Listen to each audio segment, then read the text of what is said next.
Hello நண்பர்களே, எல்லாரும் எப்படி இருக்கீங்க நண்பர்களே? எனது வீடியோ பாருங்க, சப்போர்ட் பண்ணுங்க நண்பர்களே. என் பேரு வினோத். எனக்கு வயசு 32. பார்க்க ஆள் நல்லா இருப்பேன். ஒரு பெரிய எக்ஸ்போர்ட் கம்பெனில மேனேஜரா இருக்கேன்.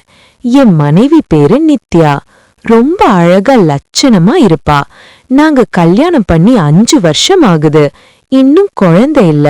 அவ ஒரு டீச்சரா இருக்கிறதுனால எப்பவும் ஒரு கண்டிப்போடவே இருப்பா. எங்களுக்குள்ள ஒரு ஒழுக்கமான வாழ்க்கை ஓடிட்டு இருந்தது. ஆனா அந்த ஒழுக்கத்துக்கு பின்னாடி ஒரு பெரிய ஏக்கம் எனக்குள்ள இருந்துச்சு. நித்யாவுக்கு வேலையில இருக்கிற டென்ஷன் காரணமா வீட்ல நாங்க ஒன்னா இருக்கிற நேரங்கள் ரொம்ப குறைவு. அவளுக்கு எப்பவும் டயர்ட். வினோத், இன்னைக்கு வேணாம், நாளைக்கு பாத்துக்கலாம். இதுதான் அவளோட ரெகுலர் டயலாக். ஒரு ஆணா எனக்குள்ள இருந்த தேடல்கள் பூர்த்தியாகாமலே இருந்துச்சு. அப்பதான் எங்க பக்கத்து வீட்டுக்கு ஒரு புது ஜோடி குடி வந்தாங்க. அவங்க பேரு சுரேஷ் மற்றும் மோகனா. சுரேஷ் ஒரு பிசினஸ்மேன். எப்பவும் டூர்லயே இருப்பாரு. மோகனாவுக்கு ஒரு 28 வயசு இருக்கும். கல்யாணமாகி 3 வருஷம் ஆகியும் குழந்தை இல்ல. பார்த்தா அப்படியே ஒரு மாடல் மாதிரி இருப்பா. அவ போடுற ட்ரெஸ், அவளோட நட எல்லாமே அந்த ஏரியா பசங்களையே சுத்தி போட வைக்கும். ஆரம்பத்துல ஹெலோ ஹாய்னு ஆரம்பிச்ச எங்க பழக்கம் நித்யா ஸ்கூலுக்கு போனதுக்கு அப்புறம் கொஞ்சம் கொஞ்சமா நெருக்கமாச்சு. மோகனா ரொம்ப ஓப்பனா பேசுற டைப். என்ன வினோத், உங்க வீட்ல எப்பவும் அமைதியாவே இருக்கு. நித்யா உங்கள சரியா கவனிச்சுக்கிறது இல்லையான்னு கேட்டு கண்ணடிப்பா. அந்த விஷயத்துல வெக்கமே படக்கூடாது வினோத், நம்ம வாழ்றதே அதுக்குதானேன்னு சொல்லுவா. அவ அப்படி கேக்கும்போது என் மனசுக்குள்ள ஒரு சின்ன நடுக்கம் வரும். ஒரு நாள் சாயங்காலம் பலமான மழை. கரண்ட் கட் ஆயிடுச்சு. நித்யா அன்னைக்கு அவங்க அம்மா வீட்டுக்கு போயிருந்தா.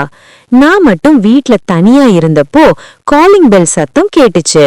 கதவை திறந்தா மோகனா நனைஞ்சு போய் நின்னுட்டு இருந்தா. வினோத், வீட்ல கரண்ட் இல்ல, சுரேஷும் இல்ல, எனக்கு பயமா இருக்கு. உங்க வீட்ல மெழுகுவர்த்தி இருக்கான்னு கேட்டா. நான் அவளை உள்ள வர சொன்னேன். அவளோட நனைஞ்ச அந்த ட்ரெஸ் அவளோட உடம்போட ஒட்டிட்டு இருந்த விதம் என் கட்டுப்பாட்டை மீற வச்சுது. அவளுக்கு ஒரு டவல் கொடுத்தேன். அவ தொடைக்கும் போது வேணும்னே என்ன தொட்டு உரசிட்டு போனா. மழை பெஞ்சா ரொம்ப குளிருதில்ல வினோத் அப்படின்னு சொல்லி என் பக்கத்துல வந்து உட்கார்ந்தா. நான் உடனே ஸ்விக்கில ஃப்ரைட் சிக்கன் ஆர்டர் பண்ணினேன். 2 பேரும் சாப்பிட்டோம். அதுக்கப்புறம் அவளோட அந்த பார்வை, அவளோட வாசனை, அங்கே ஒரு நிசப்தம் நிலவுச்சு. அந்த நிசப்தத்துல அவளோட மூச்சு காற்று மட்டும் எனக்கு பக்கத்துல கேட்டுச்சு. நான் மெதுவா அவ கைய தொட்டேன். அவ அத தடுக்கல, மாறா என் தோள் மேல சாஞ்சா. அன்னைக்கு நைட்டு எங்க 2 பேருக்கும் நடுவுல எந்த தடையும் இல்ல. நித்யா கிட்ட நான் பார்க்காத அந்த துடிப்பு, அந்த வேகம் மோகனா கிட்ட இருந்துச்சு.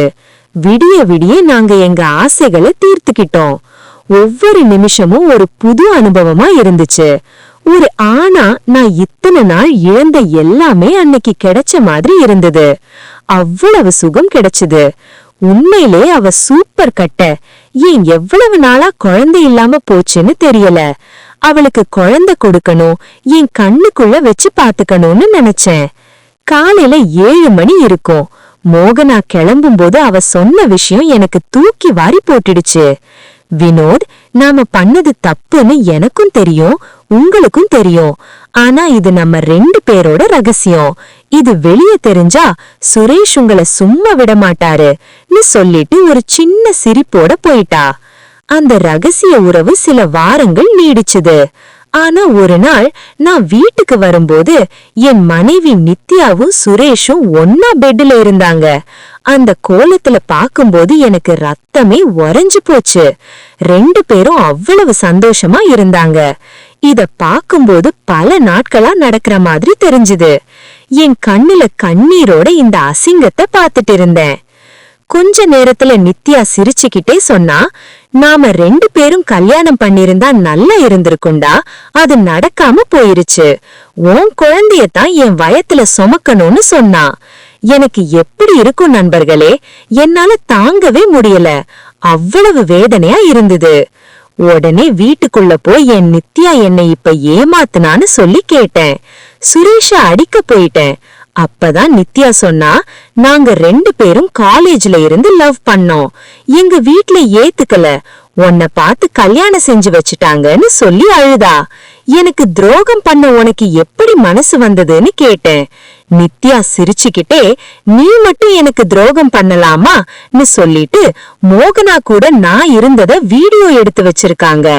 அவங்க 2 பேரும் கணவன் மனைவி கிடையாது, எல்லாம் இவங்க செட்டப் தான். நான் எதுவுமே பேசாம மௌனமா இருந்தேன். கடைசியில சுரேஷ் எங்க வீட்லயே தங்க ஆரம்பிச்சுட்டான்.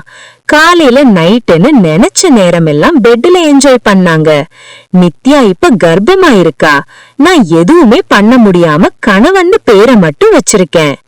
இது போன்ற சுவாரஸ்யமான உண்மை கதைகளை கேட்க தொடர்ந்து இணைந்திருங்கள்.